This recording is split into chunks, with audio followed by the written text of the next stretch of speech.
Hi friends, మీకు video నచ్చితే like చేయండి, సబ్స్క్రైబ్ చేయండి. చక్రవర్తి బర్త్‌డే కావడంతో క్రిష్ సత్య వాళ్ళందరూ తనని సర్ప్రైజ్ ఇవ్వాలని చెప్పి మేడ మీద కళ్ళు మూసుకొని మరీ వస్తూ ఉంటారు. కళ్ళు తెరిచి హ్యాపీ బర్త్‌డే అని చెప్పగానే అది వినగానే అక్కడున్న చక్రి అయితే చాలా సంతోషించి అక్కడున్న డెకరేషన్‌ని చూసి, "ఎందుకమ్మా ఇవన్నీ, నాకంత అవసరమా చెప్పు" అని చెప్పేసి అంటాడు. అక్కడున్న సత్య మాత్రం, "ఇదంతా చేసింది నేను కాదు, క్రిష్ చేశాడు" అని చెప్పేసి అంటుంది.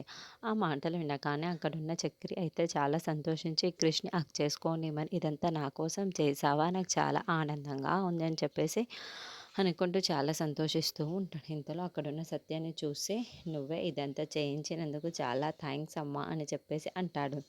ఇంతలో అక్కడున్న వాళ్ళ బామ్మగారు అయితే, "నీ కొడుకు సంజయ్ కూడా ఉంటే చాలా బాగుండేదిరా" అని చెప్పేసి అంటుంది. ఆ మాటలు వినగానే అక్కడున్న సత్య అయితే, "ఉన్నాడు గదా క్రిష్, చాలదా" అని చెప్పేసి అంటాడు. ఆ మాటలు వినగానే అక్కడున్న మహాదేవయ్య వాళ్ళ బామ్మగారు అయితే ఒక్కసారిగా షాక్ అయిపోతూ ఉంటారు.